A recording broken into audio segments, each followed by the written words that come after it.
आज जनपद उधम सिंह नगर के जसपुर में कांग्रेसी कार्यकर्ताओं ने जसपुर विधायक आदेश सिंह चौहान के नेतृत्व में चंपावत में नाबालिग किशोरी के साथ हुए दुष्कर्म के मामले में प्रदेश सरकार के खिलाफ प्रदर्शन और नारेबाजी करते हुए जसपुर के सुभाष चौक पर प्रदेश सरकार का पुतला दहन किया।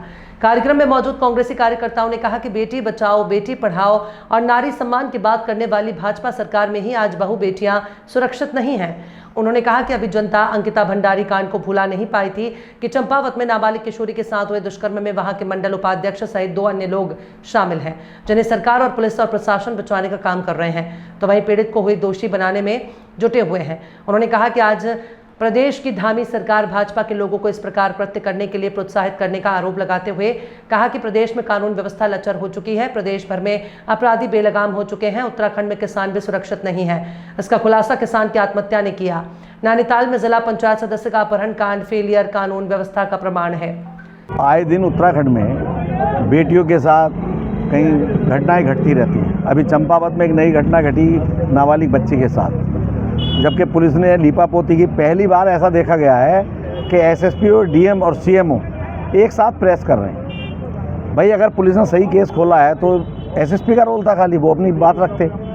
तो मेरा कहना है कि इसकी जांच सही हो, क्योंकि कोई लड़की ऐसा नहीं कि मैं ही नहीं कह रहा कि भाई बिल्कुल सही बात हो सकती है, लेकिन उसकी जांच सही स्तर पर होनी चाहिए। सरकार के दबाव में कोई काम नहीं होना चाहिए। उस बच्ची को, उस परिवार को न्याय मिलना चाहिए। उससे पहले इसी तरह जैसे किसान के साथ घटना घटी थी हमारे सुखबंद के साथ, उसको भी इन्होंने ऐसी कहा था कि उसमें किसी सरकारी अधिकारी का रोल नहीं, क्योंकि पुलिस वाले और ऐसा ही सस्पेंड को सब करके इन्होंने इतनी सी कर दी। उससे पहले हमारे नैनीताल में जिला पंचायत सदस्यों का अपहरण हुआ। तो ये लॉ एंड ऑर्डर बिल्कुल फेल है।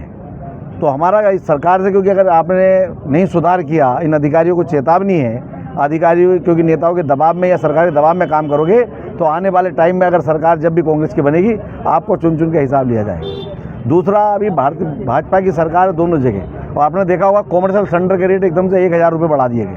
अब कॉमर्शियल सिलेंडर के रेट बढ़ेंगे तो ये समझो कि जितनी खाने की वस्तु ये सब चीज़ों के रेट बढ़ेंगे तो महंगाई बढ़ेगी। तो सरकार जबकि कह रही थी कि हम कोई रेट नहीं बढ़ाएंगे, बंगाल चुनाव जब तक ये 5 स्टेटों के चुनाव हुए तब तक रेट नहीं बढ़ाए, और जैसे ही चुनाव समाप्त हुए अगले दिन उन्होंने रेट बढ़ा दिए। तो महंगाई इनके कंट्रोल में नहीं है, लॉ एंड ऑर्डर इनके कंट्रोल में नहीं है। इसलिए हम मांग करते हैं कि पुष्कर धामी जी को इस्तीफा देना चाहिए और चुनाव कराना चाहिए। धन्यवाद। बिगड़ती कानून व्यवस्था के बारे में ये धरना प्रदर्शन किया गया है। जैसे पीछे लगातार कई एक सिख समाज के बेटे ने खुद फांसी खाई थी, उसमें पुलिस कोई खास कार्यवाही नहीं कर पाई।